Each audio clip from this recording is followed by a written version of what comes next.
Señor, ser fieles en la enseñanza, que podamos mostrar, Dios, lo que tu palabra nos muestra y que lo hagamos de una manera fiel y que te dé gloria a ti. Te lo pedimos en el nombre de Jesús. Amén. Bueno, hermanos, ya estamos en la unidad número 4 de nuestro estudio, neumatología, que es la doctrina del Espíritu Santo. Vamos a tener 2 lecciones de neumatología hoy y dentro de 15 días, y pues ya después avanzamos a, creo que es a soteriología, que es el estudio de la salvación. Pero bueno, por lo pronto vamos a adentrarnos en esta primera sección de neumatología, la doctrina del Espíritu Santo. Y pues bueno, vamos a iniciar por la pregunta clave. ¿Quién es el Espíritu Santo? ¿Quién es el Espíritu Santo? Entonces tenemos claridad en que el Espíritu Santo es la persona de la Trinidad que manifiesta la presencia activa de Dios en el mundo y especialmente ¿en dónde? En la iglesia. Entonces, ¿quién es el Espíritu Santo? Obviamente es una de las 3 personas de la Trinidad y ojo, es persona, no es cosa, no es fuerza activa como algunas sectas lo manifiestan, es una persona, una de las 3 personas de la Trinidad, la cual tiene esa función, por ponerlo en esos términos, de manifestar la presencia activa de Dios en el mundo y especialmente en la iglesia de Cristo Jesús. Entonces, esto es verdad a lo largo de todas las escrituras, pero con especial énfasis ¿en dónde? En el nuevo pacto. Entonces, aquí es donde usted me va a ayudar con el micrófono. Creo que por ahí había un micrófono. Ok, y hoy vamos a leer, no, mentira, esta la tengo yo, perdón, ya más adelante me van a ayudar a leer. Tenemos Ezequiel 36, 25 al 27, el cual dice de la siguiente manera: entonces los rociaré con agua pura y quedarán limpios. Lavaré su inmundicia y dejarán de rendir culto a ídolos. Les daré un corazón nuevo y pondré un espíritu nuevo dentro de ustedes. Les quitaré ese terco corazón de piedra y les daré un corazón tierno y receptivo. Pondré mi espíritu en ustedes para que sigan mis decretos y se aseguren de obedecer mis ordenanzas. Ustedes que ya pasaron por el curso de Biblia y Teología se acordarán del libro del profeta Ezequiel. Y en esta sección del capítulo 36 de Ezequiel es donde Ezequiel, a través de ese mensaje que está trayendo a los judíos que están exiliados ¿en dónde? En Babilonia. Recordemos que Ezequiel profetiza en Babilonia, porque allá están todos los exiliados que están 70 años exiliados en Babilonia, y allá Dios va a levantar a Ezequiel, que va a estar conviviendo con los judíos, y también paralelamente levanta a Daniel, pero Daniel va a estar más en el estrato alto, ¿verdad? De Babilonia. Pero Ezequiel está con ellos, y en medio de todas las cosas que el Señor pone a predicar a Ezequiel, está esta parte que tiene que ver con el nuevo pacto. Recordemos que el pacto que está rigiendo el Antiguo Testamento desde el Pentateuco en adelante es el pacto mosaico, un pacto que abiertamente sabemos que el pueblo de Israel pues no cumplió.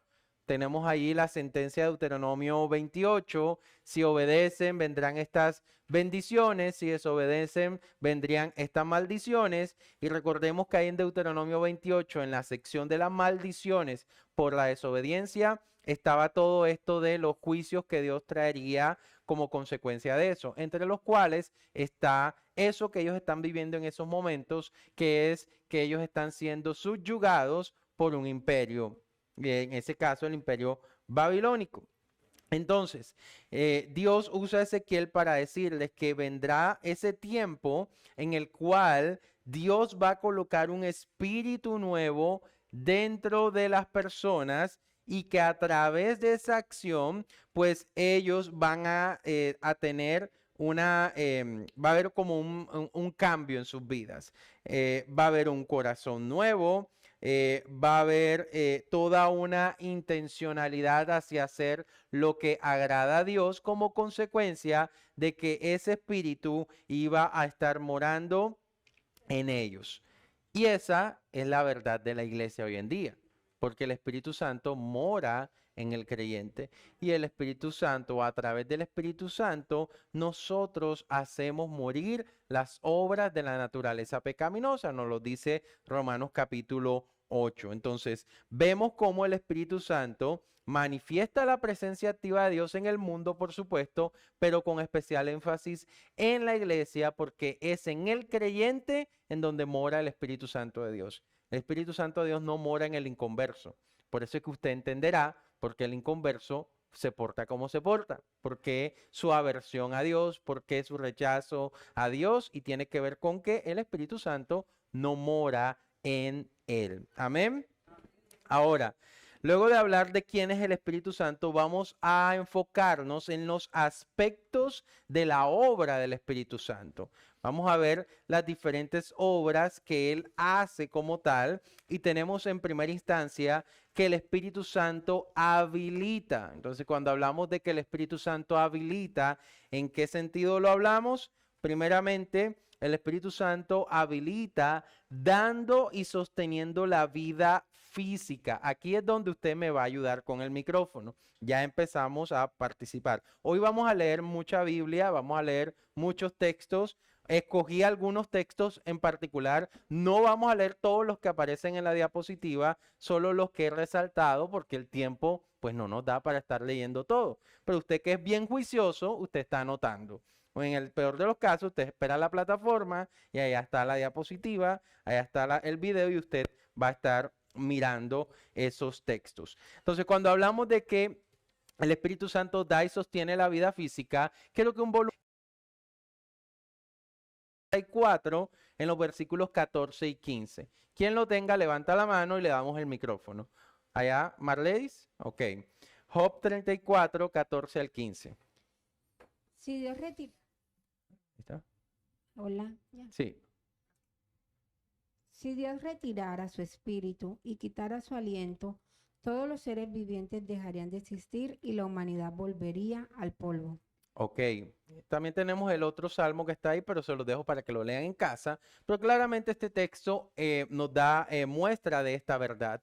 El Espíritu Santo es quien sostiene, el que da la vida, el que la sostiene como tal. El día que el Señor retire su espíritu, pues ya no va a ser posible esa vida.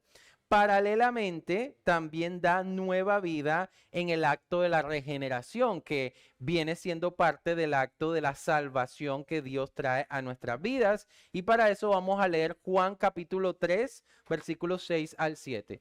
Acá, Kelly. El ser humano solo puede reproducir la vida humana, pero la vida espiritual nace del Espíritu Santo. Ok. Así que no te sorprendas cuando digo, tienen que nacer de nuevo. Ok, entonces, ¿quién es el que da la vida espiritual? El Espíritu Santo. Dice, el ser humano tiene la capacidad de reproducir vida física, pero quien puede regenerar, y ese acto de la regeneración tiene que ver con un nuevo nacimiento. ¿Quién es capaz de hacer eso? El Espíritu Santo de Dios.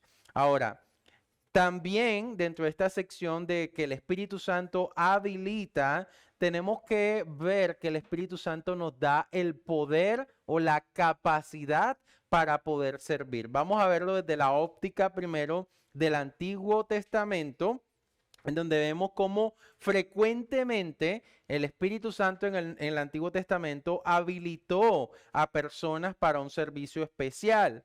Tenemos, por ejemplo, a Josué en Deuteronomio 34:9. No sé si alguien me puede ayudar a leerlo allí de manera veloz, rápida. Deuteronomio 34:9. ¿Quién lo tiene? A la 1, a las 2. Ok, Marleis otra vez. Ahora, Josué, hijo de Nun, estaba lleno del espíritu de sabiduría porque Moisés había puesto sus manos sobre él. Ok. Así que el pueblo de Israel lo obedeció haciendo todo lo que el Señor le había ordenado a Moisés. Ok, entonces vemos cómo esa operación de habilitar a personas para un servicio puntual se daba en el Antiguo Testamento y el Espíritu Santo, pues en este caso, daba la capacidad a Josué para hacer lo que él terminó haciendo. Entonces también tenemos el caso de los jueces. Ustedes que ya estudiaron el libro de Jueces se acordarán que los jueces venía el Espíritu Santo sobre ellos para una acción puntual. Entonces, distinto a como el Espíritu Santo obra hoy en día en el creyente. Allá era de forma puntual, para una acción puntual. Recordemos, por ejemplo, el caso de Sansón.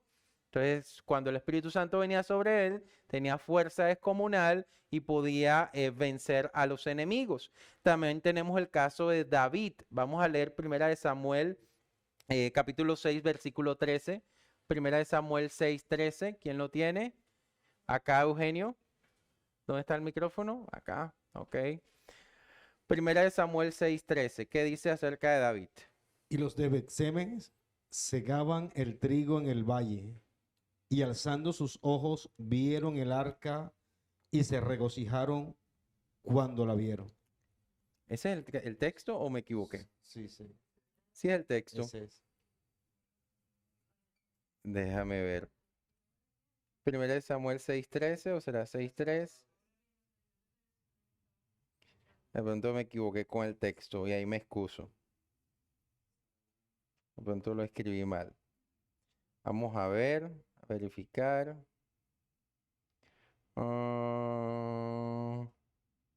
Bueno,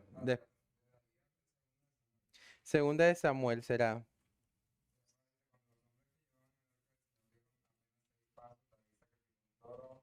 No.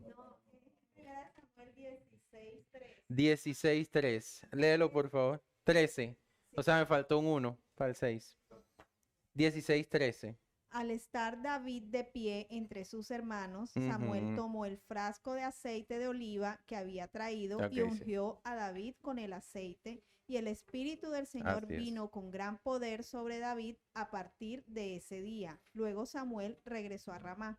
Ok, perfecto. Entonces, vemos cómo el Espíritu Santo lo habilita o lo capacita para hacer qué cosa. ¿Qué termina haciendo David? ¿Qué termina haciendo David? Ok, es el que va a gobernar sobre el pueblo. También tenemos el caso de Bezalel, que fue un hombre sobre el cual puntualmente el Espíritu Santo vino para darle esa habilidad para construir parte del mobiliario del tabernáculo. Entonces lo tenemos en Éxodo 31, no lo vamos a leer, creo que simplemente lo recordemos. Entonces son ejemplos que nos muestran que el Espíritu Santo, en el caso de que, del aspecto de habilitar, en el Antiguo Testamento habilitaba para servir a la gente de esta manera. Ahora, vemos el caso del Nuevo Testamento. En el Nuevo Testamento, el Espíritu Santo habilitó a los discípulos de Jesús para varias clases de ministerio. También tenemos el caso de los dones espirituales como equipamiento para el ministerio, y ahí sí entendemos que en la iglesia el Señor, a través de la obra del Espíritu Santo, da dones a cada uno de los miembros de su iglesia. ¿Para qué? Para servir, para que la iglesia sea edificada como tal. Y el Espíritu Santo habilita al creyente para que su oración pueda ser también eficaz. Solo tenemos en Romanos 8:26 en medio de esa intercesión que nos muestra que el Espíritu Santo hace a favor del creyente. Entonces, vemos claramente que uno de los aspectos de la obra del Espíritu Santo tiene que ver con que Él habilita, Él da la capacidad al creyente para poder servir, pero también veíamos que Él daba vida física, la sustentaba, pero paralelamente da el nuevo nacimiento. El Espíritu Santo es el que produce la vida espiritual. Ese es un primer aspecto de la obra del Espíritu Santo. Un segundo aspecto tiene que ver con el acto de purificar. El Espíritu Santo purifica. Entonces, cuando hablamos de que el Espíritu Santo purifica, hablamos, número uno, de que es el Espíritu Santo quien convence de qué cosa? De pecado. Entonces, cuando una persona viene a Cristo, cuando viene el arrepentimiento, es porque el Espíritu Santo de Dios ha obrado esa labor de convencimiento de pecado en la persona. Y eso es muy claro, muy clave para nosotros, porque cuando hacemos esta obra de evangelizar, de predicar el evangelio al que no le conoce a él, nosotros tenemos que ir con la convicción de que no somos nosotros los que producimos ese cambio o ese convencimiento de pecado en la persona. Ahora, tenemos la tarea de predicar. A nosotros se nos ha dado la tarea de predicar, orar para que el Señor en su misericordia abra los ojos de esta persona, pero con la clara certeza de que es el Espíritu Santo quien convence. Veamos el texto, Juan 16, del 8 al 11. Alguien que lo pueda leer muy rápidamente. Acá Alex levantó la mano. Juan 16, 8 al 11.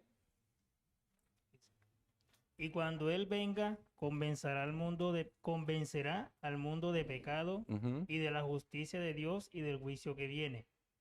El pecado del mundo consiste en que el mundo se niega a creer en mí. ujú.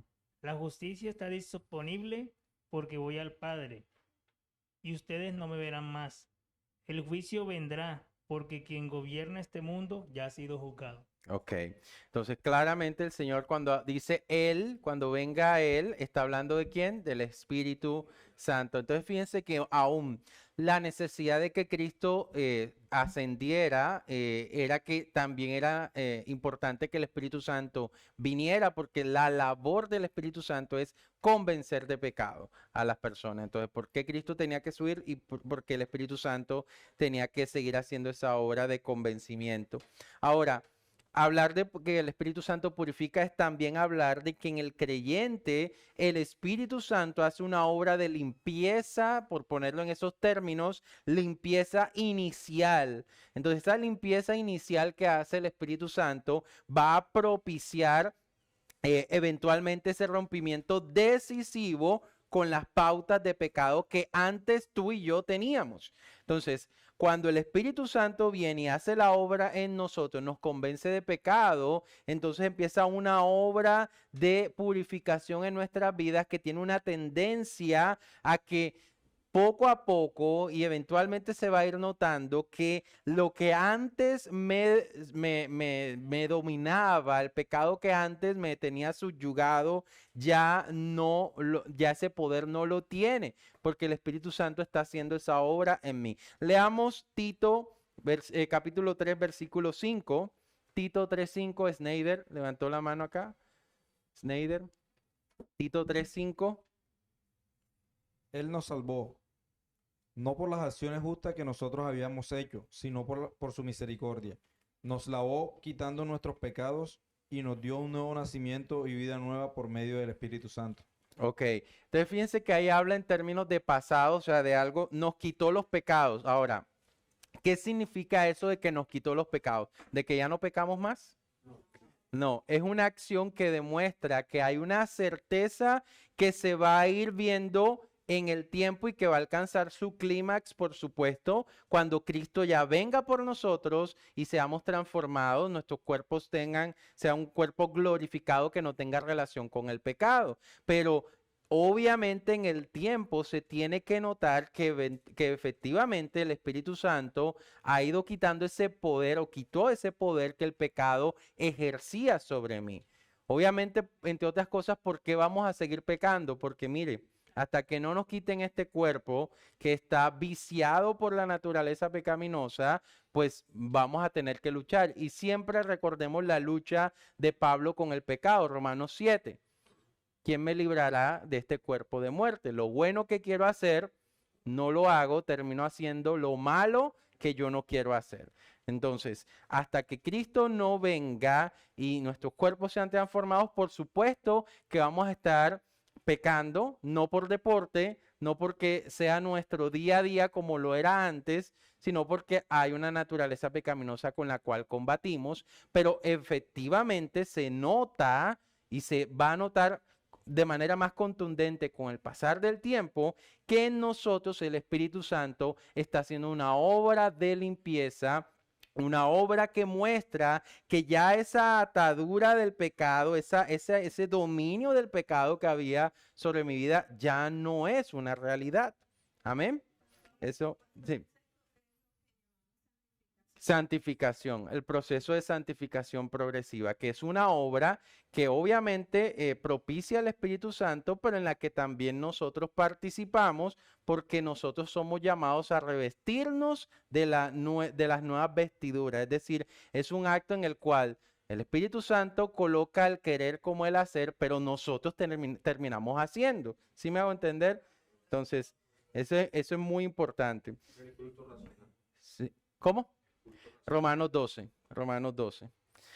Consecuentemente, o sea, a la par de esto, eventualmente o como consecuencia, también produce en el creyente crecimiento en santidad. Entonces, el Espíritu Santo nos limpia, nos abre los ojos, ¿verdad? Y nos deja ver nuestra condición de pecado y empezamos ese caminar hacia hacer la voluntad del Señor bajo su influencia y eso va a traer entonces crecimiento. Es lo mismo que venimos diciendo, crecimiento en santidad.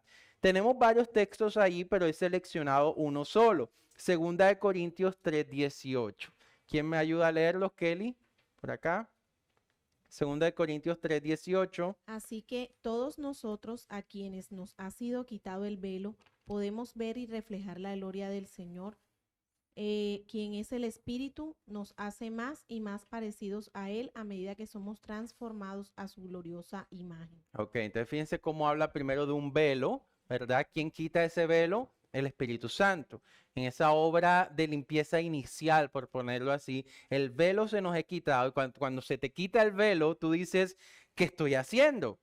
O sea, ¿en qué estaba pensando cuando he pasado los 20, los 30 años de mi vida, los 40 años de mi vida haciendo lo que vengo haciendo? ¿En qué estaba pensando? Estaba perdido, estaba perdida. Y el Espíritu Santo entonces consecuentemente te lleva a crecer y a crecer más y más en santidad para parecerte más y más ¿a quién? A Cristo. Esa es obra que hace el Espíritu Santo en nosotros. Ahí tengo un texto que no leímos, pero lo conocemos todos. Gálatas 25, 22, 23. ¿De qué habla? Del fruto, no de los, sino del fruto del Espíritu Santo. Entonces, evidentemente, si una persona ha nacido de nuevo y el Espíritu Santo mora en él, ¿qué se tiene, o sea, cuáles son las evidencias de que eso realmente ha pasado? Hay frutos. Se nota que tu vida está cambiando.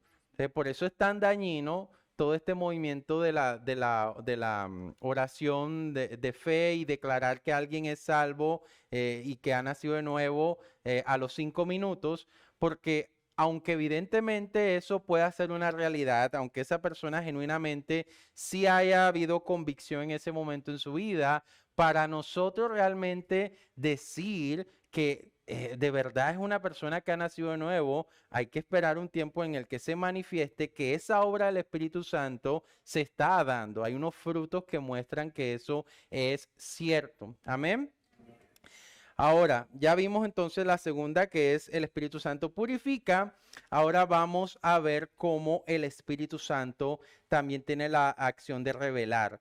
Cuando hablamos de que el Espíritu Santo revela, nos estamos refiriendo a que todas las escrituras del Antiguo Testamento llegaron a formarse por la revelación ¿de quién? Del Espíritu Santo. Vamos a leer Segunda de Pedro, capítulo 1, 20 al 21.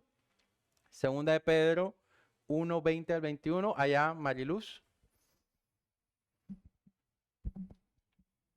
Sobre todo tienen que entender que ninguna profecía de la Escritura jamás surgió de la comprensión personal de los profetas, ni por iniciativa humana. Al contrario, fue el Espíritu Santo quien impulsó a los profetas y ellos hablaron de parte de Dios. Ok, entonces no hay duda. Ahí tenemos otros textos también que apuntan a que todo lo que se escribió en primera instancia, estamos hablando primero del Antiguo Testamento, todo lo que vemos en el Antiguo Testamento fue revelado por el Espíritu Santo de Dios.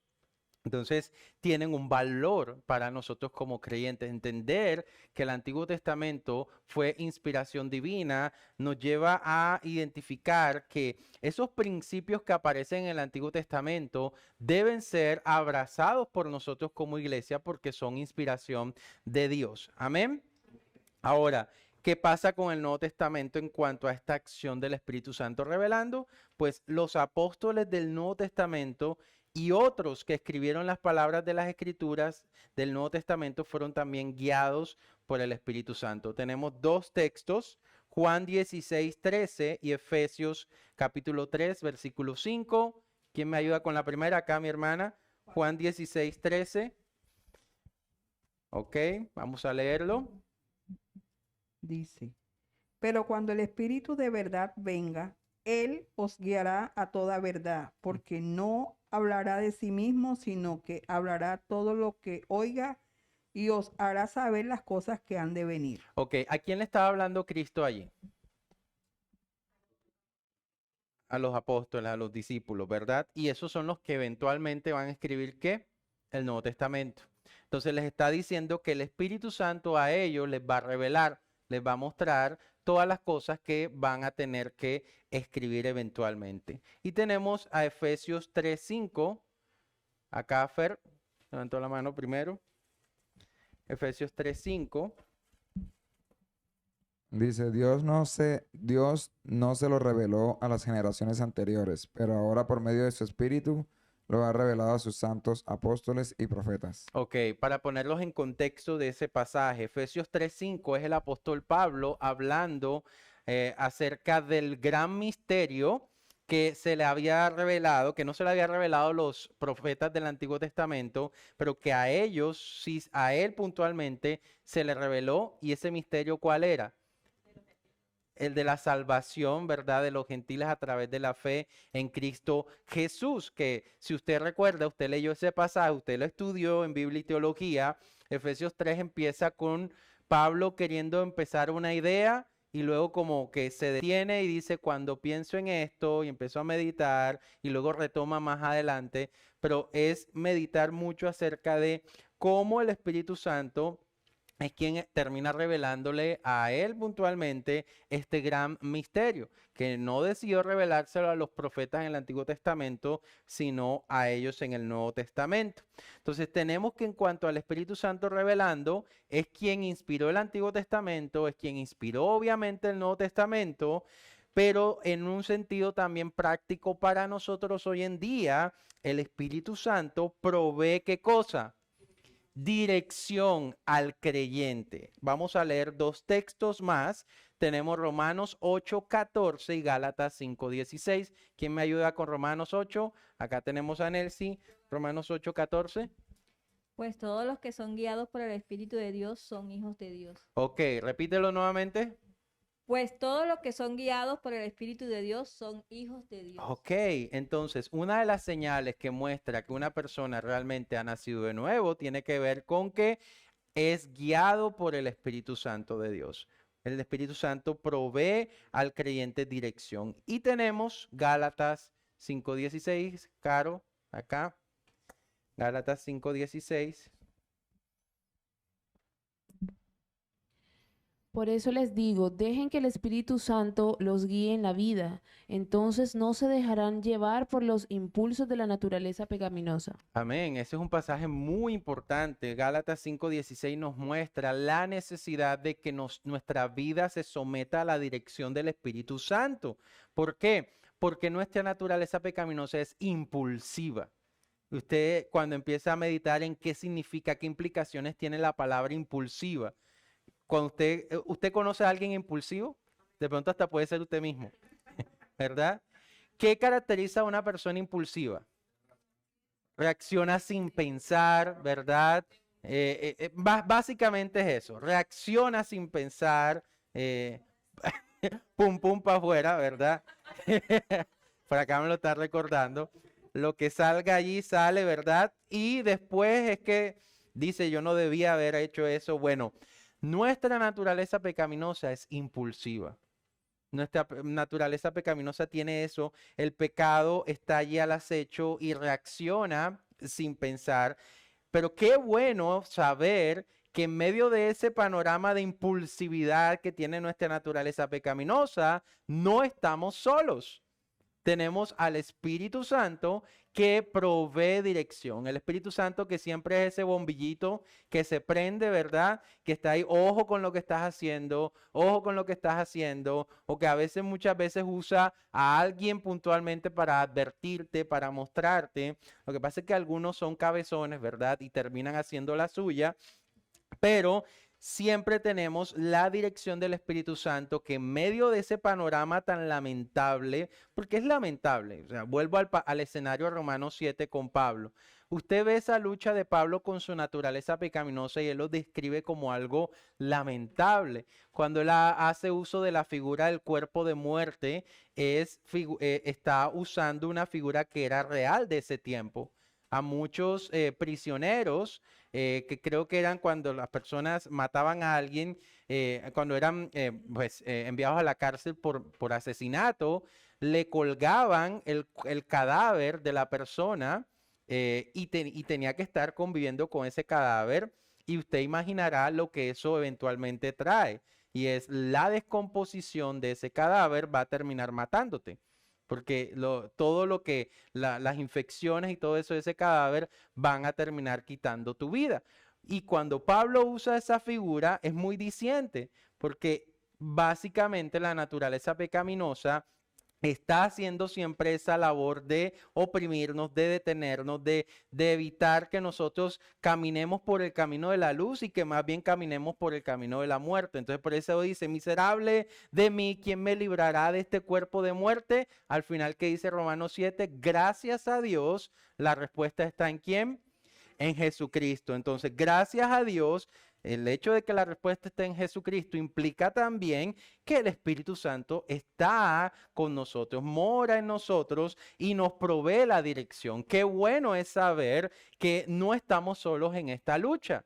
Qué bueno es saber que aunque tenemos que lidiar con luchas, ¿verdad? Con el orgullo, con, no sé, las tendencias que que cada uno pueda tener, el Espíritu Santo está allí, proveyendo dirección a través de la palabra, a través de la predicación que escuchas acá, a través del grupo de coinonía, a través de las circunstancias. El Espíritu Santo está proveyendo dirección. Qué bueno eso. ¿Cuántos dicen amén?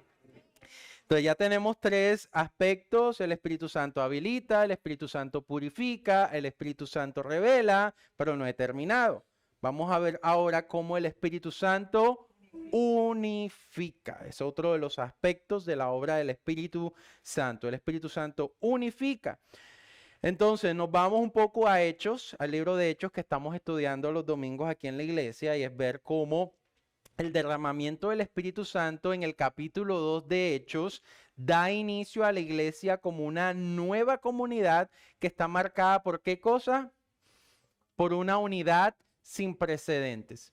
Si usted analizó cuando el pastor Juan predicó esa porción de Hechos, usted analizó cuál es el impacto que generaba esta nueva comunidad de creyentes llamada iglesia hacia esa comunidad judía que había allí. Una de las cosas que más impactó era la unidad que se podía palpar en medio de esa nueva comunidad de creyentes. Vamos a ver un poco Hechos, capítulo 2, versículos 44 al 47. Quien lo tenga por allá, Mariluz, lo tiene, vamos a leerlo. Hechos 2, 44 al 47. Todos los creyentes se reunían en un mismo lugar y compartían todo lo que tenían. Vendían sus propiedades y posesiones y compartían el dinero con aquellos en necesidad. Adoraban juntos en el templo cada día. Se reunían en casas para la cena del Señor y compartían sus comidas con gran gozo y generosidad, todo el tiempo alabando a Dios y disfrutando de la buena voluntad de toda la gente. Y cada día el Señor agregaba a esa comunidad cristiana los que iban siendo salvos. Ok, entonces creo que precisamente, no sé si ustedes recuerdan, el pastor Juan duró varios domingos sobre esa porción, analizando cada aspecto que destaca allí esa sección, porque cada uno de esos aspectos habla de la obra del Espíritu Santo en esta comunidad, y es ver algo, hermanos, y es cuando realmente el Espíritu Santo mora en el creyente, el Espíritu Santo impulsa al creyente a adherirse a la iglesia.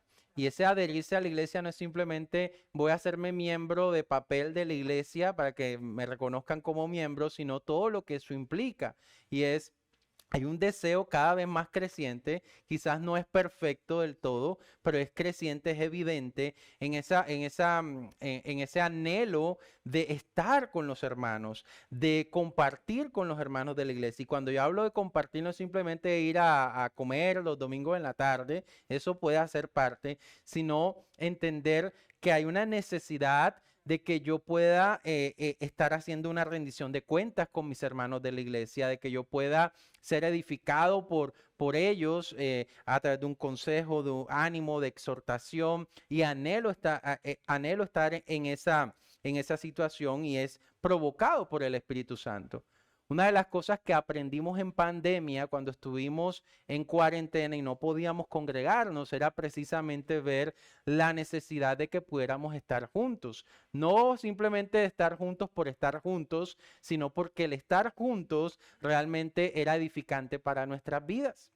Por eso surgió en ese momento el anhelo de no solamente vernos a través de una pantalla, lo cual era muy impersonal, pero eran los medios que Dios soberanamente había provisto, pero había esa oración, no sé si usted oró por eso en ese tiempo, de Señor, permítenos nuevamente estar juntos, porque a pesar de que hay hermanos de hermanos, ¿verdad? Hay algunos que no son muy...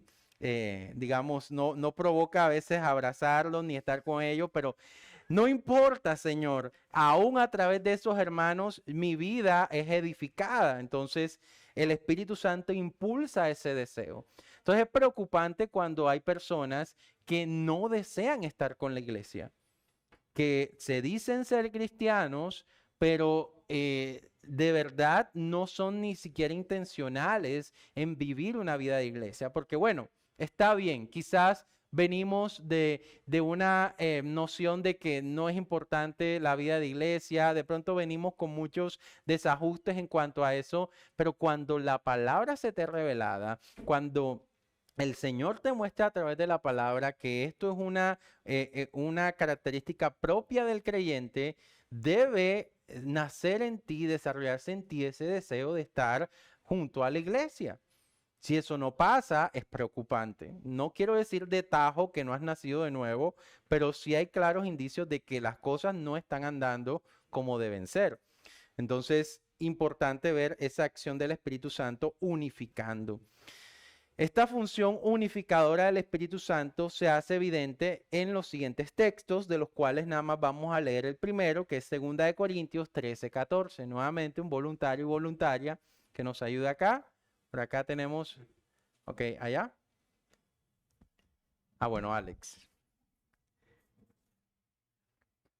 Dice, Segunda que de la Corintios. gracia del Señor, que la gracia del Señor Jesucristo, el amor de Dios y la comunión del Espíritu Santo sean con todos ustedes. Ok, ese ya es el saludo final de Pablo a los Corintios en esta carta, pero fíjense que a veces en los saludos hay tanto contenido que a veces no lo pasamos por alto. Dice, y que la comunión del Espíritu Santo. Entonces, fíjense que en eso que es una oración que está haciendo Pablo ya al final, hay una oración intencional para que esa comunión que propicia el Espíritu Santo sea una realidad en esta iglesia. Ahora, Filipenses, que no lo vamos a leer, pero usted lo puede leer en casa, Filipenses 2, que nos va a traer esa porción magnífica hablando de la humillación de Cristo, cómo se humilló hasta lo sumo y Dios lo termina exaltando. Precisamente esa sección viene precedida por una situación anómala que se está dando en Filipos. Y es que hay envidia, hay egoísmo. Usted lo puede ver en los primeros versículos del capítulo 2. Hay una situación tremenda y de hecho hay hasta una pelea de dos mujeres allí, Evodia y Síntique. Al final son mencionadas y Pablo las exhorta a que arreglen su malentendido. Y el punto es el Espíritu Santo. Si hay alguna comunión en el Espíritu Santo, no sé si ustedes se acuerdan de esa porción, pero Pablo lo plantea en forma de pregunta. Si hay alguna comunión en el Espíritu, entonces hágame un favor. Y al final dice, tengan la actitud que tuvo Cristo Jesús. Pero el punto es, el Espíritu Santo, si mora en la iglesia, lejos de que se mantengan las peleas, las divisiones, las reservas con el hermano, el Espíritu Santo debe impulsar a la iglesia ¿a qué cosa? A mantener la unidad. Entonces, no es que en la iglesia no vayan a pasar cosas como esas. Quizás vamos a tener diferencias con algún hermano en algún momento. Quizás alguno de los que está aquí puede decir, sí, alguna vez yo tuve alguna diferencia con algún hermano, y eso hace parte de nuestro pecado, ¿verdad? Pero si el Espíritu Santo mora en nosotros, ¿qué debe pasar?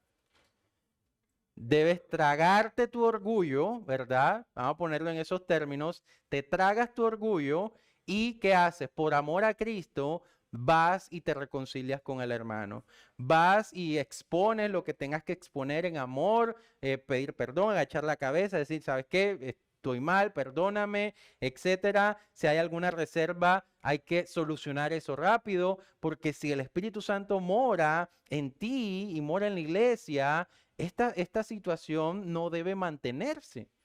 Por eso Pablo siempre va a insistir en lo que sea posible estar en paz con todo el mundo. Aunque eso lo traslada obviamente también a la esfera de afuera de la iglesia, pero eso debe estar imperando en nosotros como creyentes. Examinémonos. No sé si alguno tiene alguna reserva hoy con algún hermano, pero el Espíritu Santo que mora en nosotros nos impulsa a, ojo, ojo. Recuérdalo. Ok. Entonces, ojo con eso. No sé por qué hay tanta insistencia en ese punto, hermano. No sé, ¿alguno está de pelea aquí con alguien? No lo sé, hermano. Solo el Señor lo sabe. Ok. Habla Jehová, como dicen algunos. Y su pueblo oye. Ok. Entonces, aquí concluimos esta primera sección de los aspectos de la obra del Espíritu Santo, así que para que los tengamos muy presentes. Y ahora voy a dedicarme un momentico a hablar de la blasfemia contra el Espíritu Santo. Usted lo ha escuchado, el famoso pecado imperdonable. Quizás no me voy a detener mucho, pero vamos a explicarlo. Este pecado, cuando hablamos de la blasfemia contra el Espíritu Santo, básicamente acontece cuando el Espíritu Santo le revela a una persona que Jesús es el Cristo y luego lo acusan de ser un diablo. ¿Dónde vemos eso? Ok, ¿qué pasó allí? Fariseos viendo que Jesús realmente era el Mesías, porque habían pruebas indubitables de que Cristo era el Mesías, ¿qué terminan haciendo?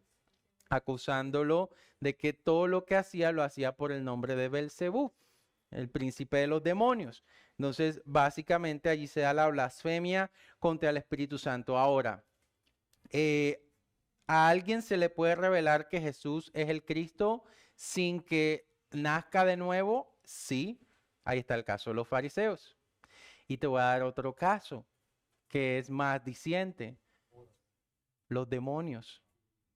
¿Qué dice la palabra de los demonios? Los demonios creen, tiemblan, pero no es que hayan nacido de nuevo. Siguen haciendo lo malo.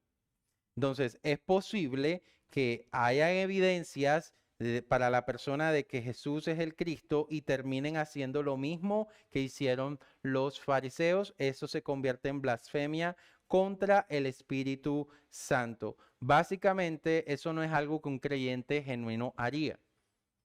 O sea, podemos fallar al Señor de muchas maneras, quizás podemos pecar de maneras, caer en algún pecado que es bastante lamentable, pero para que un creyente es imposible que pueda hacer eso.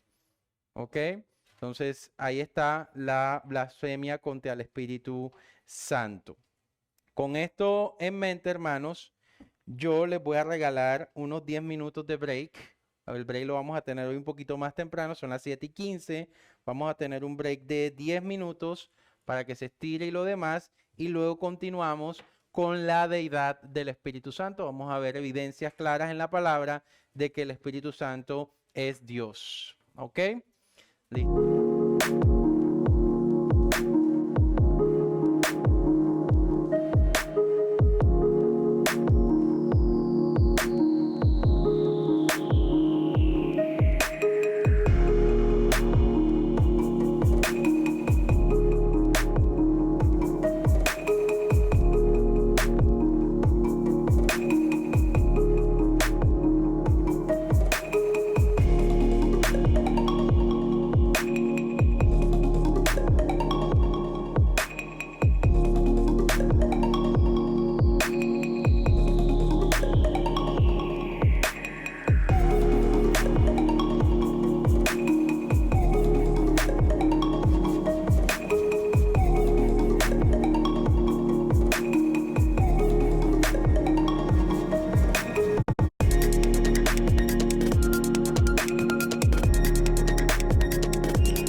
Luego de hablar de los aspectos de la obra del Espíritu Santo y de la blasfemia contra el Espíritu Santo, vamos a hablar ahora de la deidad del Espíritu Santo.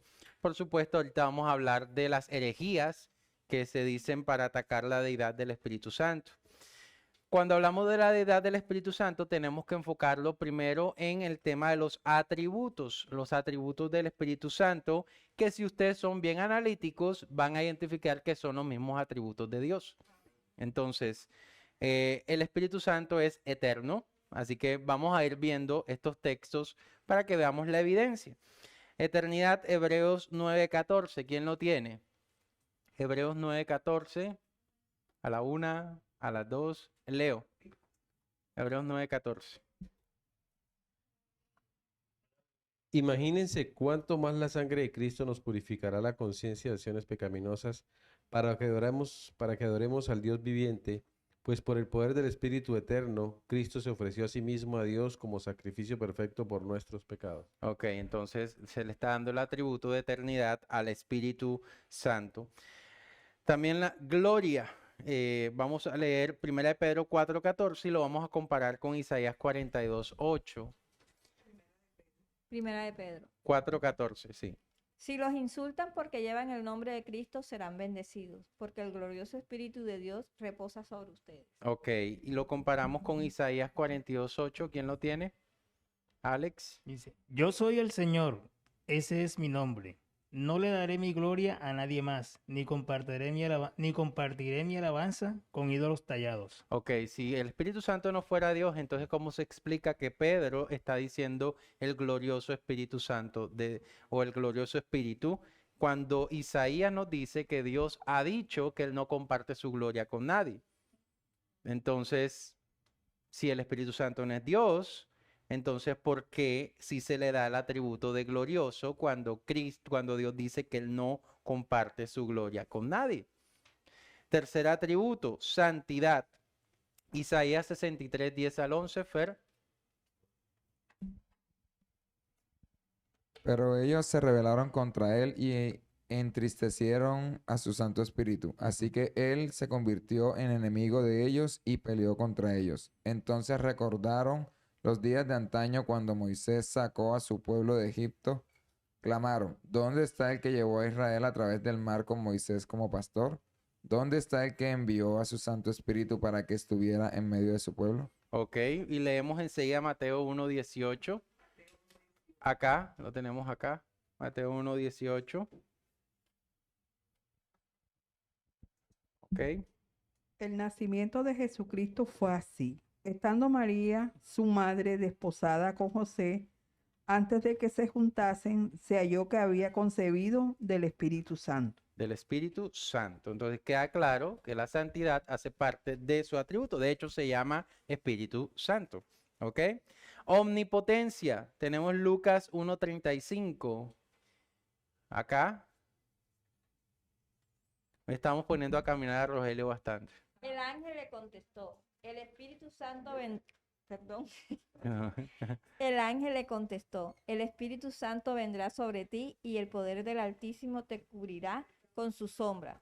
Por lo tanto, el bebé que nacerá será santo y será llamado Hijo de Dios. Ok. ¿Quién vendría sobre ella? El Espíritu Santo.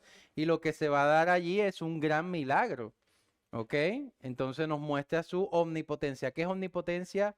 Que todo lo puede. Es un atributo de Dios. Y lo que está pasando allí era una cosa que no era normal, que no era natural en cierto punto. No era normal que eso se diera, pero Dios, que todo lo puede, a través de su Espíritu Santo, hace la obra allí.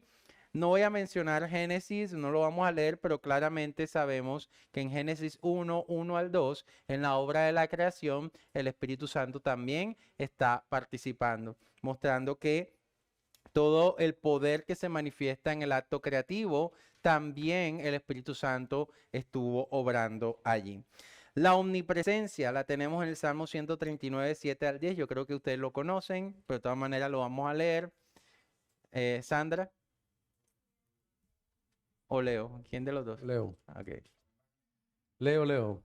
Jamás podría escaparme de tu espíritu. Jamás podría huir de tu presencia. Ok. Si subo al cielo, allí estás tú. Si desciendo a la tumba, allí estás tú. Si cabalgo sobre las alas de la mañana, si habito junto a los océanos más lejanos, aún allí me guiará tu mano y me sostendrá tu fuerza. Ok, entonces no podremos huir del Espíritu porque el Espíritu Santo también es omnipresente. ¿Ok? Que está en todo lugar. Omnisciencia, que todo lo sabe. Vamos a ver Isaías 40:13. Snyder.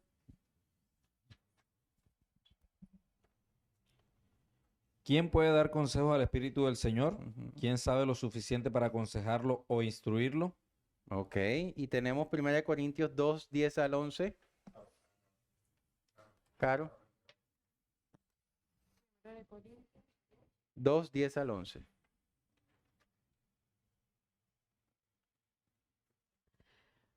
Pero fue a nosotros a quienes Dios reveló esas cosas por medio de su Espíritu, pues su Espíritu investiga todo a fondo y nos muestra los secretos profundos de Dios. Ok. Nadie puede conocer los pensamientos de una persona excepto el propio espíritu de esa persona. Y nadie puede conocer los pensamientos de Dios excepto el propio espíritu de Dios. Ok.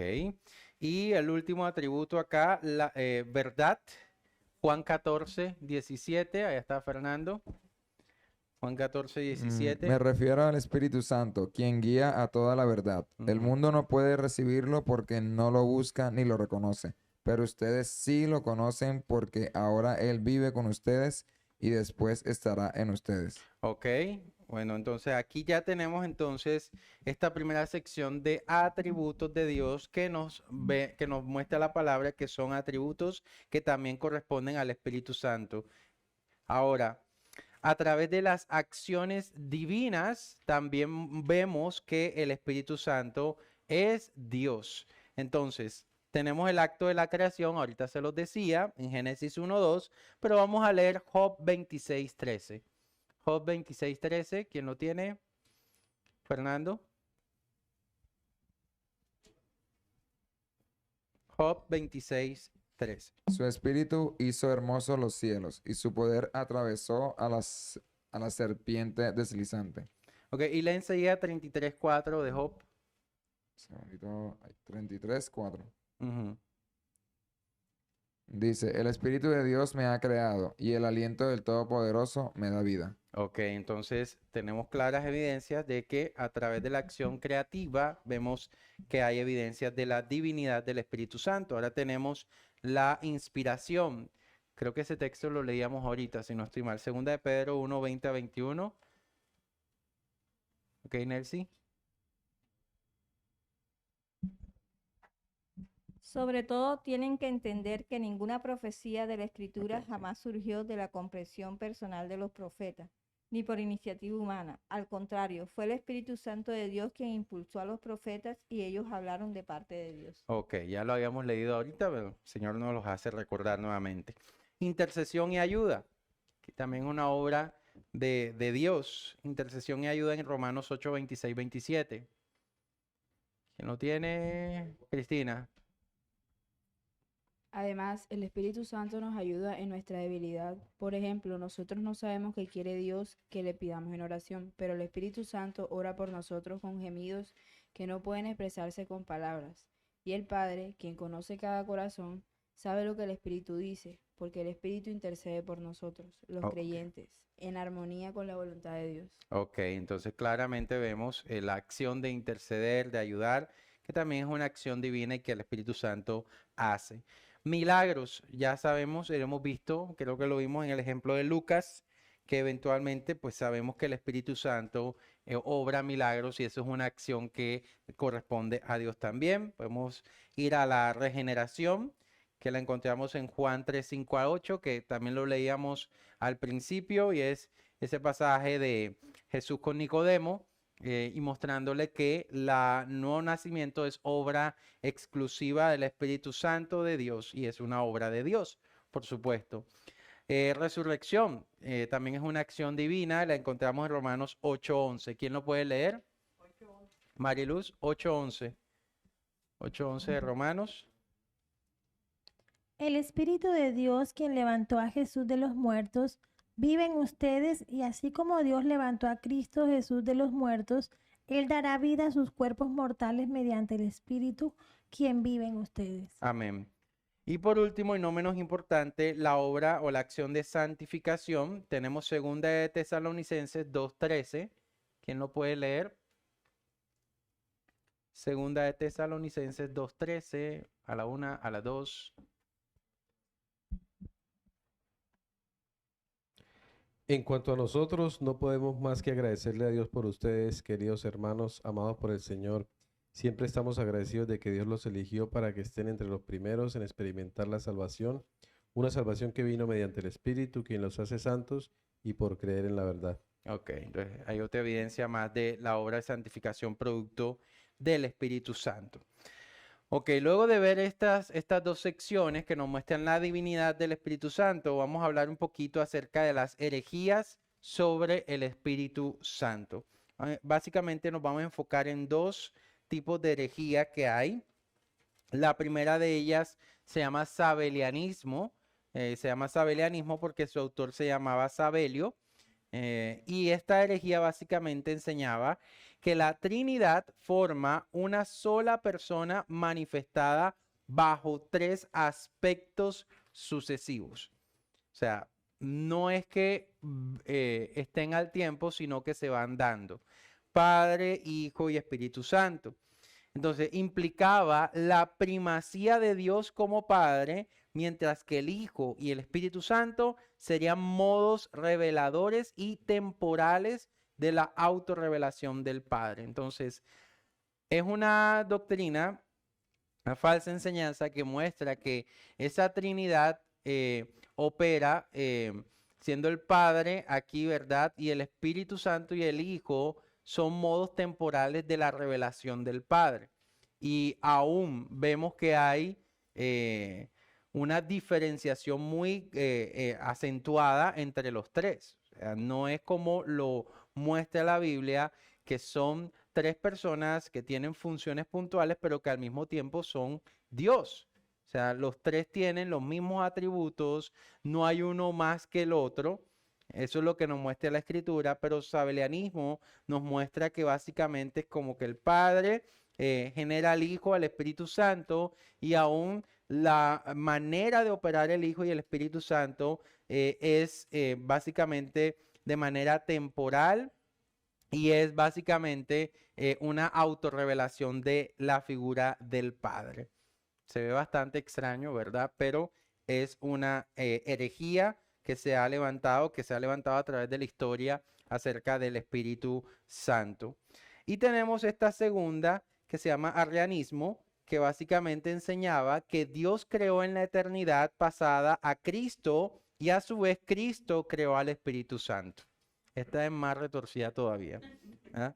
Entonces, uno creó al otro y el otro creó al otro. Entonces, el Espíritu Santo termina siendo una criatura en ese sentido, o sea, fue creación de Cristo y a su vez Cristo fue creado por Dios. Entonces, tremendo porque más torcido que eso no puede ser. Entonces, con esas dos herejías puntuales, entonces vamos a ver por la última sección de nuestro estudio en esta noche y es todo lo que es el concepto de la triunidad o trinitarismo como le conocemos en las escrituras. Porque básicamente las herejías que se levantan contra el Espíritu Santo apuntan al concepto de la Trinidad. Entonces, lo desvirtúan totalmente. Entonces, una de las críticas más comunes a esta doctrina de la Trinidad es que se enseña que hay tres dioses. Eso es lo que creo que dicen los testigos de Jehová, por ejemplo. Ustedes creen en tres dioses porque son Padre, Hijo, Espíritu Santo, ¿cómo así? Pero eso es totalmente falso. No estamos hablando de tres dioses. La Biblia enseña claramente que hay un solo Dios, que dice Deuteronomio 6:4. ¿Quién lo recuerda? Exactamente. Entonces sería muy extraño pensar que ese principio que está en Deuteronomio en el Nuevo Testamento se vaya a tergiversar o se vaya a contradecir. Efectivamente, Dios es uno solo, pero también enseña la Biblia claramente que el Padre es Dios, así que vamos a leer algunos textos que nos los muestran. Efesios 4:6, ¿quién lo tiene? Hoy les dije que íbamos a leer bastante, así que soldado avisado no muere en batalla. Carlos. Un solo Dios y Padre de todos, que está sobre todos, por todos y en todos. Ok. Filipenses 4:20. 4:20 de Filipenses, cerca de que el Padre es Dios, Snyder. Filipenses 4:20 y otro me busca Santiago 3:9. Toda la gloria sea a Dios, nuestro Padre, por siempre y para siempre. Amén. Ok. Santiago 3:9, Fernando. A veces alaba a nuestro Señor y Padre y otras veces maldice a quienes Dios creó a su propia imagen. Ok. Ahora también tenemos en las Escrituras que el Hijo es Dios. Juan 1:1-4. Creo que Mariluz por acá. Otro me busca mismo Juan 20:28 y otro me busca Hebreos 1:3-8. En el principio la palabra ya existía. La palabra estaba con Dios y la palabra era Dios. El que es la palabra existía en el principio con Dios. Dios creó todas las cosas por medio de él y nada fue creado sin él. La palabra le dio vida a todo lo creado y su vida trajo luz a todos. La palabra o el verbo, como dice la Reina Valera, ¿verdad? Y esa palabra o verbo, ¿de quién está hablando ahí? De Cristo, ¿verdad? 20:28 de Juan. Dice, mi Señor y mi Dios, exclamó Tomás. Entonces Jesús le dijo, tú crees porque has visto, benditos son los que creen sin ver. Ok, mi Señor y mi Dios. Ahí está claramente la relación con que Cristo es Dios. Y Hebreos 1:3-8. No es del 3 al 8, sino 1, 3 y 8. ¿Quién lo tiene? Mariluz. El Hijo irradia la gloria de Dios y expresa el carácter mismo de Dios y sostiene todo con el gran poder de su palabra. Después de habernos limpiado nuestros pecados, se sentó en el lugar de honor a la derecha del majestuoso Dios en el cielo. Esto demuestra que el Hijo es muy superior a los ángeles, así como el nombre que Dios le dio es superior al nombre de ellos. Ok, perfecto. Y por último, que es el punto aquí central para nuestro estudio, el Espíritu es Dios. Entonces tenemos Juan 3:5-7, que creo que ya lo leímos, ¿cierto? Ya lo leímos en la misma conversación de Jesús con Nicodemo. Bueno, entonces vamos a ir a Hechos 5:3-4. y aún el Salmo 139 lo leímos también hace unos momentos. Hechos 5, 3 al 4. ¿quién? Entonces Pedro le dijo, Ananías, ¿por qué has permitido que Satanás llenara tu corazón? Le mentiste al Espíritu Santo y te quedaste con una parte del dinero. La decisión de vender o no la propiedad fue tuya, y después de venderla, el dinero también era tuyo para regalarlo o no. ¿Cómo pudiste hacer algo así? No nos mentiste nosotros, sino a Dios. Sino a Dios. Entonces comienza diciendo, le mentiste al Espíritu, pero al final le mentiste fue a Dios mismo. El Espíritu Santo es Dios, por tanto, Padre, Hijo y el Espíritu son Dios, ¿ok? Ahora, otros pasajes donde se muestra a las tres personas de la Trinidad como iguales. Ahora, importante recordar que la palabra Trinidad no se encuentra en la Biblia, pero el concepto allí está evidente, ¿ok? Si usted va a buscar en la Biblia Trinidad, no lo va a encontrar. Esa palabra se da después, con el pasar del tiempo, en medio de la historia de la iglesia, pero el concepto ahí está. Entonces, básicamente, Trinidad es la palabra que va a describir lo que se evidencia en la Biblia. Es que es un Dios en tres personas, pero no son tres dioses distintos, ¿ok? Entonces tenemos 1 Corintios 12, 4 al 6. Vamos a leer algunos de esos pasajes. Hay distintas clases de dones espirituales, pero el mismo Espíritu es la fuente de todos ellos. Hay distintas formas de servir, pero todos servimos al mismo Señor. Dios trabaja de maneras diferentes, pero es el mismo Dios quien hace la obra en todos nosotros. Ok, ahí vemos el nombramiento de las tres personas. Habla del Señor, habla del Espíritu, habla de Dios como Padre. Y tenemos 2 Corintios 13, 14. Que la gracia del Señor Jesucristo, el amor de Dios y la comunión del Espíritu Santo sean con todos ustedes. Ok, entonces vemos el concepto trinitario allí manifestado. Vamos a Judas 20, 21. Recordemos que Judas es un solo capítulo. Pero ustedes, queridos amigos, deben edificarse unos a otros en su más santísima fe, orar en el poder del Espíritu Santo y esperar la misericordia de nuestro Señor Jesucristo, quien les dará vida eterna. De esta manera se mantendrán seguros en el amor de Dios. Ok, ahí vemos nuevamente el concepto trinitario manifestándose. Así que la palabra claramente apunta a un Dios en tres personas, ¿ok? Las tres personas son consustanciales. Ojo con ese término, consustanciales. ¿Qué significa? Que son de la misma naturaleza, que tiene la misma sustancia o esencia. Eso significa consustancial. De la misma naturaleza, la misma sustancia o esencia, y sin embargo, no son la misma persona. El Padre no murió en la cruz, sino el Hijo. ¿Ok? ¿Estamos claros con eso? Sí. Porque entonces hay herejías que apuntan a que el que murió en la cruz no fue Cristo, sino el mismo Padre. Y eso es herejía. Eso es antibíblico. Entonces, exactamente. Entonces, pero es Dios también. ¿Ok? Ahora, ya esta última presentación, última diapositiva, para completar el tema de la Trinidad, el pasaje más sobresaliente de los pasajes alusivos a la Trinidad es Efesios 1, 3 al 14. Este sí lo vamos a leer completico para que veamos el detalle. ¿Quién lo puede leer? Efesios 1, del 3 al 14.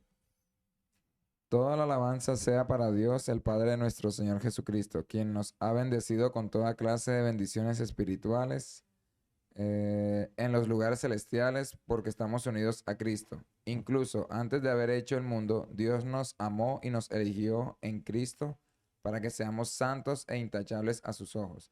Dios decidió de antemano adoptarnos como miembros de su familia al acercarnos a sí mismo por medio de Jesucristo. Eso es precisamente lo que Él quería hacer y le dio gran gusto hacerlo. De manera que alabamos a Dios por la abundante gracia que derramó sobre nosotros, los que pertenecemos a su Hijo amado. Dios es tan rico en gracia y bondad que compró nuestra libertad con la sangre de su Hijo y perdonó nuestros pecados. Él desbordó su bondad sobre nosotros junto con toda la sabiduría y el entendimiento. Ahora Dios nos ha dado a conocer su misteriosa voluntad respecto a Cristo, la cual es llevar a cabo su propio buen plan. y el plan es el siguiente. A su debido tiempo, Dios reunirá todas las cosas y las pondrá bajo la autoridad de Cristo, todas las cosas que están en el cielo y también las que están en la tierra. Es más, dado que estamos unidos a Cristo, hemos recibido una herencia de parte de Dios, porque Él nos eligió de antemano y hace que todas las cosas resulten de acuerdo con su plan. El propósito de Dios fue que nosotros, los judíos, que fuimos los primeros en confiar en Cristo, diéramos gloria y alabanza a Dios. Y ahora ustedes, los gentiles, también han oído la verdad, la buena noticia de que Dios los salva. Además, cuando creyeron en Cristo, Dios los identificó como suyos, al darles el Espíritu Santo, el cual había prometido tiempo atrás. El Espíritu es la garantía que tenemos de parte de Dios de que nos dará la herencia que nos prometió y de que nos ha comprado para que seamos su pueblo. Dios hizo todo esto para que nosotros le diéramos gloria y alabanza. Ok, hagamos la tarea entonces. Veamos las secciones en las que se nos muestra a la persona del Padre. Versículos 3 al 6. Entonces, habla de toda la alabanza sea para Dios, el Padre, nuestro Señor Jesucristo. Entonces, el Padre dice que nos ha bendecido con toda clase de bendiciones espirituales. Versículo 4, antes de haber hecho el mundo, nos amó, nos eligió en Cristo para que seamos santos, intachables ante sus ojos. Decidió adoptarnos como miembros de su familia por medio de Cristo. Eso era lo que él quería hacer, le dio gran gusto hacerlo. Ahí tenemos a Dios Padre. Dios Hijo, desde el versículo 7, entonces comienza. Dios es tan rico en gracia y bondad que compró nuestra libertad con la sangre ¿de quién? De su Hijo, perdonó nuestros pecados, desbordó su bondad sobre nosotros junto con toda la sabiduría y entendimiento. Nos ha dado a conocer su voluntad respecto a quién? A Cristo, la cual es llevar a cabo su propio plan. A través de Cristo reunirá todas las cosas, las pondrá bajo la autoridad de Cristo, todas las cosas, las que están en el cielo, las que están en la tierra. Es más, dado que estamos unidos ¿a quién? A Cristo, hemos recibido una herencia de parte de Dios. Versículo 12, el propósito de Dios fue que nosotros, los judíos, diéramos gloria y alabanza a Dios, pues por haber confiado pues en Cristo. Y tenemos la persona del Espíritu Santo a partir del versículo 13. También han oído la buena noticia de que Dios los salva. Además, cuando creyeron en Cristo, Dios los identificó como suyos. ¿Cómo los identificó como suyos? ¿A través de quién? Del Espíritu Santo. A través de darles el Espíritu Santo, el cual había sido prometido tiempo atrás.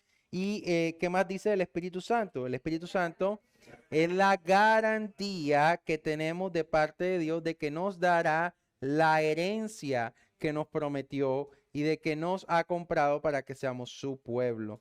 Fíjense que el Espíritu Santo se convierte en una garantía. O sea, quien es sellado con el Espíritu Santo, Dios le está diciendo, está más que seguro que tú vas a participar de esas bendiciones. De hecho, Romanos 8 nos amplía un poco más ese concepto también. Pero este pasaje, si usted quiere de pronto encontrar un pasaje que no es que diga la palabra Trinidad, porque evidentemente no la vas a encontrar. La palabra Trinidad fue colocada después para poner una palabra que describiera esa situación. Se le puso Trinidad, que viene de tres, ¿verdad? Pero este pasaje de Efesios es el que nos muestra claramente ese concepto. Y miren que está bien desglosado allí, mostrándonos incluso la operación de cada uno de ellos. O sea, es el pasaje que más podemos usar para, si usted lo quiere ver de esa manera, defender esta postura o esta verdad bíblica del trinitarismo. ¿Ok? Con eso, amados hermanos, terminamos el día de hoy. Hoy he sido misericordioso porque terminamos prácticamente a las 8 de la noche. Les pido que por favor usted pueda, si usted no lo ha hecho, haga la lectura de los documentos que ya están allí sobre el Espíritu Santo. ¿Cuántos ya lo leyeron? Ok, hay algunos que todavía no. Ok, entonces hay que leerlos, hay que hacer el taller también. Recordemos, el taller no se entrega, el taller es para usted. para que usted afiance esas verdades. Y nos vemos entonces dentro de 15 días con la segunda y última parte de neumatología. Oramos, hermanos, y así terminamos.